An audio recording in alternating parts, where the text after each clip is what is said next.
Hello, family and friends.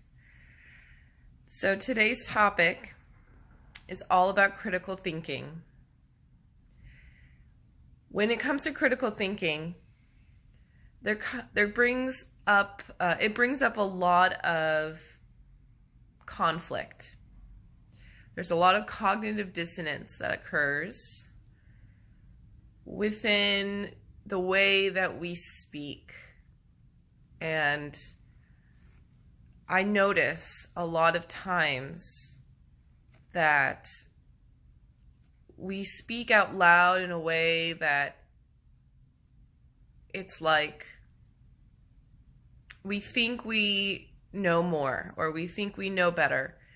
And so we say something feeling like that is really what we believe. But then when it comes to grounding that into our reality, where is it actually showing itself? I'm being very vague, but I feel like that is something I really see within myself and with others, and even my husband. I feel like he's a perfect example. He never watches anything I post, so I know he's not going to see this. So, he says things like, well, don't you speak with assumptions? Everything you say is an assumption. And my response is, actually, no, what I speak is what I believe about myself. And if I share information, it's because I researched it.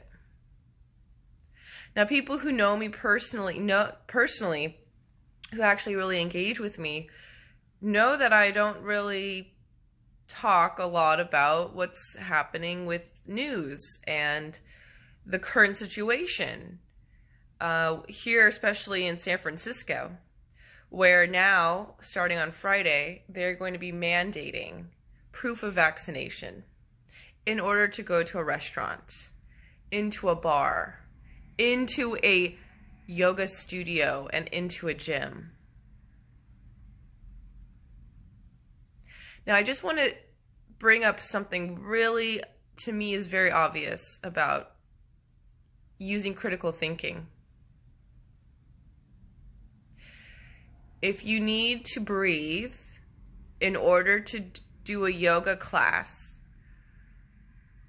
and you're, doing these big breaths through your mouth, and you're doing challenging poses, moving fast, don't you think it would be more helpful to have access to your breath rather than having a mask? Because that means that you have a lack of oxygen.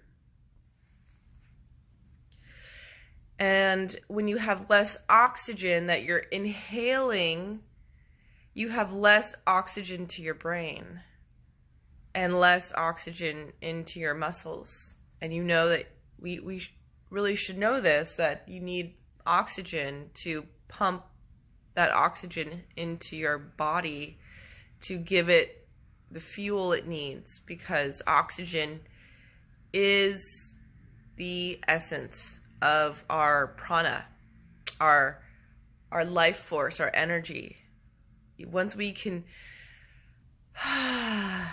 take a nice big breath, we can feel better. So let's just take a moment right now. I want to see if you can notice a difference. So take a big inhale for 1, 2, 3. Open mouth exhale, 3, 2, 1. One more. Inhale for 1, 2, 3, 4. Exhale, 4, 3, 2, 1. Don't you think this could be healing? Don't you think this could be a way for us to calm our nervous system? So this is just one example of why this is really non-productive when it comes to mask wearing, especially in a yoga studio. Now,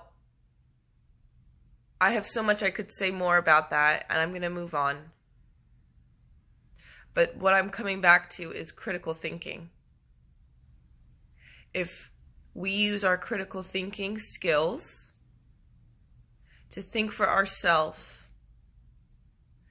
think of your life as a business, and you are the CEO.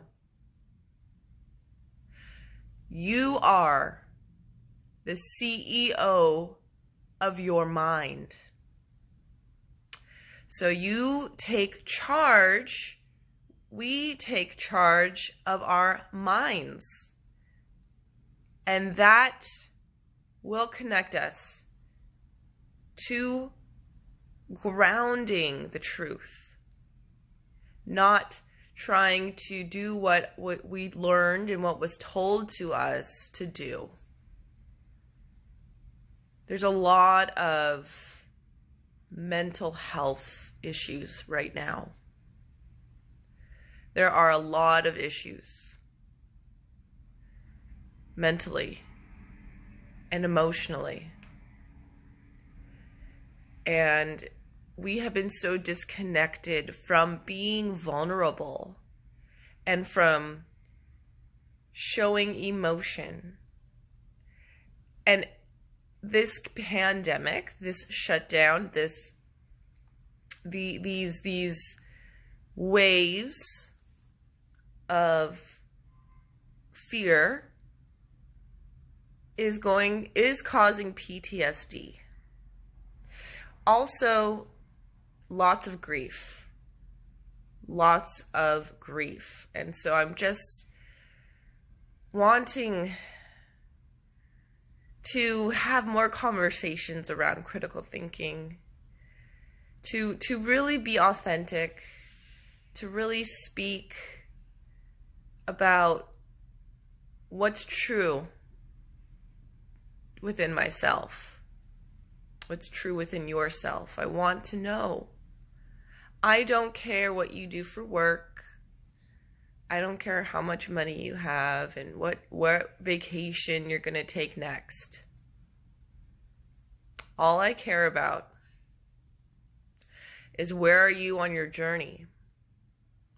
And let's talk to each other about what our dreams are and what we're manifesting and the new earth, because that's where we're heading. We have to destroy, we have to crumble the old earth. And if you are following the conscious truth community, you'll know we have already won. And this is all pantomime. This is all a show. The world is a stage. But what they don't want you to know is that within you, your spirit is more entertaining and more powerful than anything that they could show you in a movie, anything that they could have on the news. There's nothing more interesting than going within and loving life. Your life is your responsibility because you are the CEO of your mind. Your spirit is always talking to you, your higher self. And then going through that journey, it is magical, absolutely magical. And that will gain access to source, to creator, to consciousness. And then realizing that we are not alone. We are not individuals. We are waves of the ocean, and we are all connected. And if we forget that and we draw away from that awareness, we get very confused and lost. So come back to yourself, come back to your heart and your mind, and take accountability, because you are the CEO of your mind. Thank you.